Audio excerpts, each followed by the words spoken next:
Welcome to this video on the general addition rule. Let's begin. After watching this video, you should be able to state the general addition rule and then apply the general addition rule. Addition rule vocabulary. Two events are said to be disjoint or mutually exclusive if they cannot occur at the same time. The terms mutually exclusive and disjoint are synonymous and will be used interchangeably in this video. This video assumes you have a working knowledge of these terms. If you do not yet have a working knowledge of them, please watch the video I created on this topic. Who is correct? Suppose you pick a card out of a standard deck of 52 cards.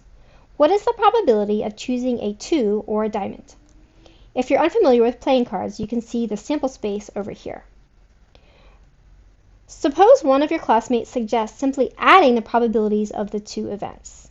So they say the probability of picking a 2, as you can see here, there are 1, 2, 3, 4 2s. So the probability of picking a 2 is 4 over 52.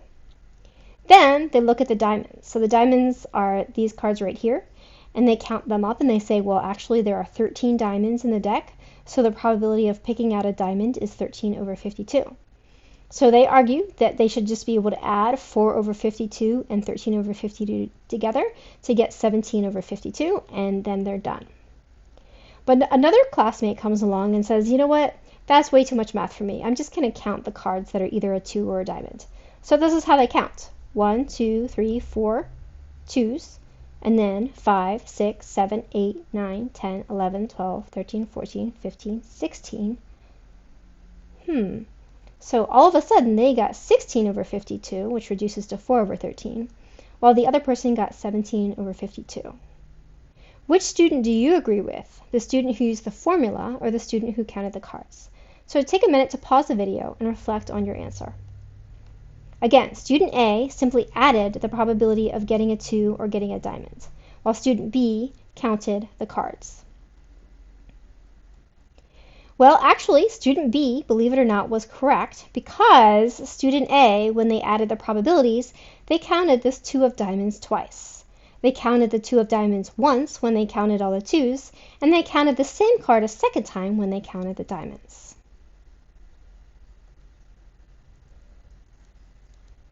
General addition rule. The formula we used for disjoint or mutually exclusive events is as follows. The probability of A or B is equal to the probability of A plus the probability of B. However, we've just discovered that this formula does not work for events that are not mutually exclusive or not disjoint. Because why? Because it counts the elements that are contained in both sets twice. So to adjust for this, we have to use what is called the general addition rule. And this rule says that the probability of A or B is equal to the probability of A plus the probability of B minus the probability of A and B. So let's think about this formula and what it's doing.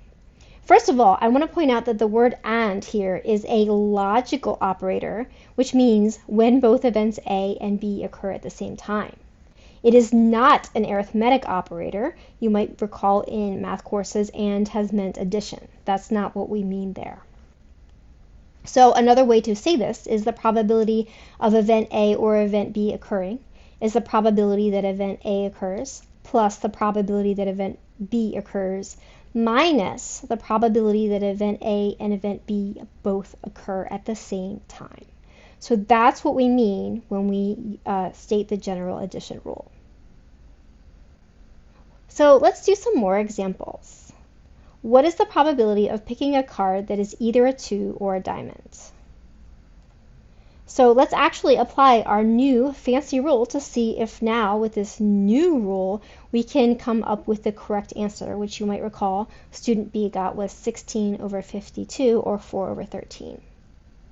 So putting this in the context of the problem, we have the probability of getting a 2 or a diamond is the probability of getting a 2 plus the probability of getting a diamond, and this time we're going to use this new formula where we subtract off the probability of picking a 2 and a diamond, or in other words, the 2 of diamonds is how we would say it in card language. So the probability of getting a 2 is 4 over 52.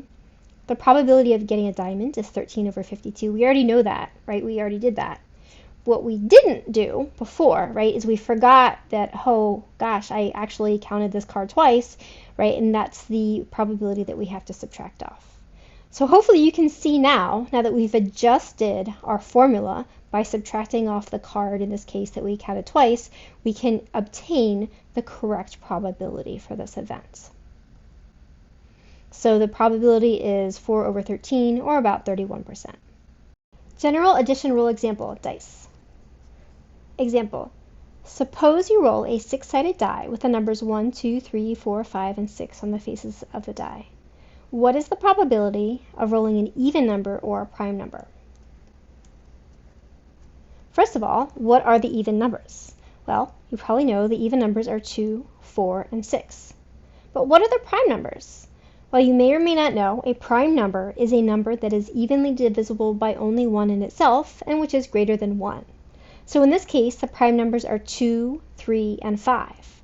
4 is not a prime number because in addition to being divisible by 4 and 1, it's also divisible by 2.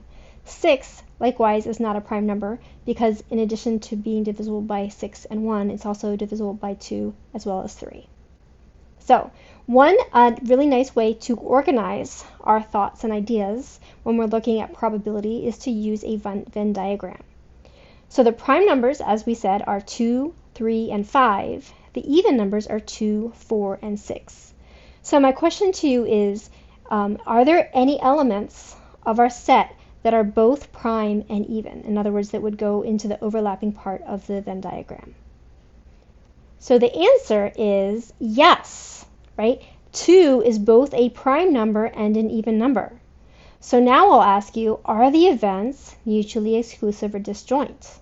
So the answer is no, because why? Because there is an element that is contained in both sets. I can finish filling out my Venn diagram here. So the other prime numbers are 3 and 5. Notice that 3 and 5 are not even, they're just prime.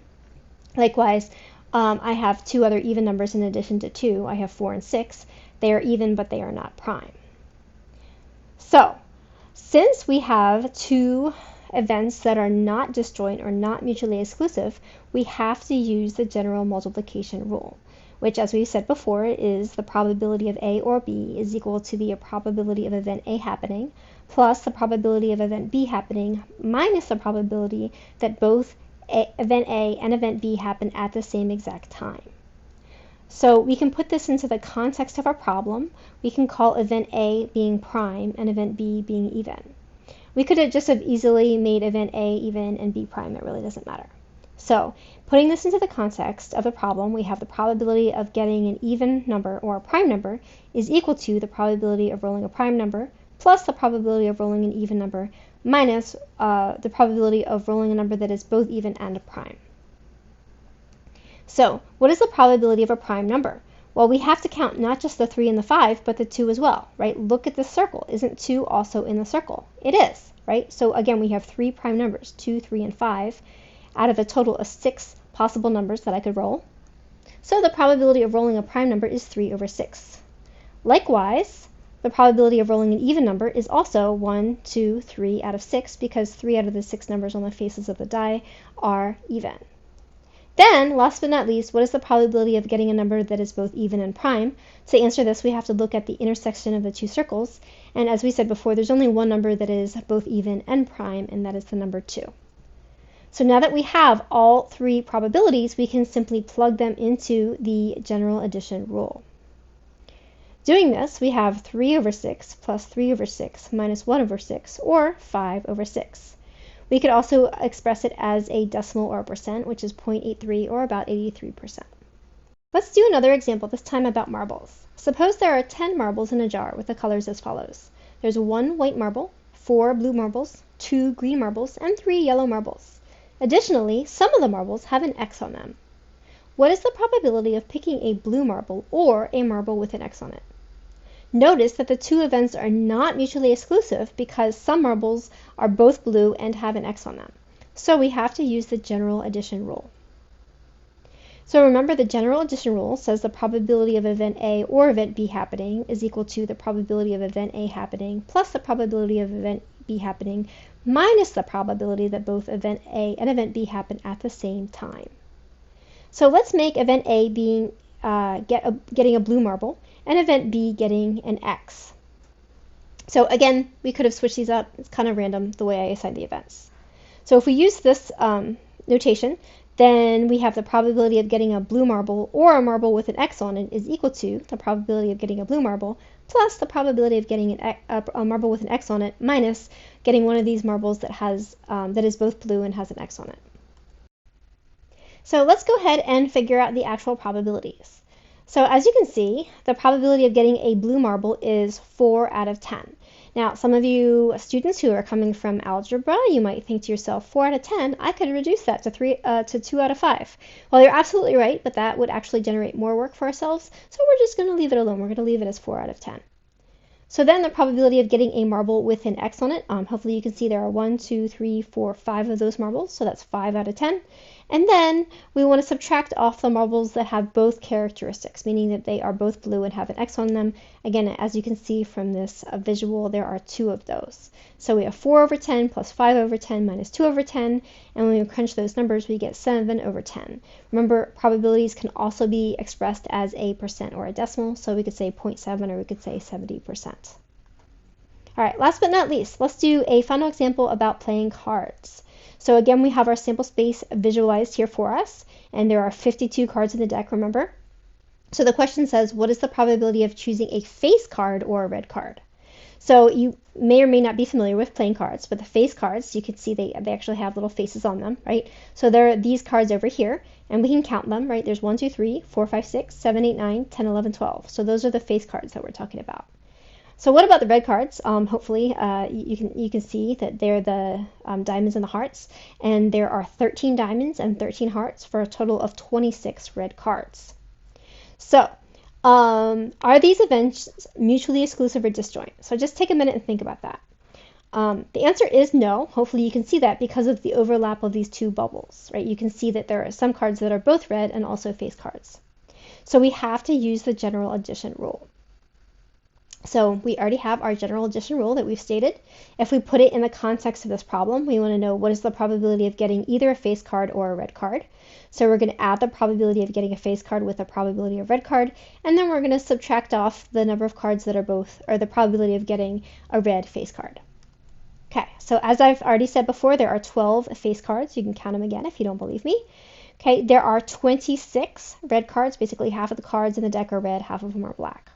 Okay, so how many did we count twice? There are 6 red face cards, which makes sense because half of the face cards are red, half of them are black.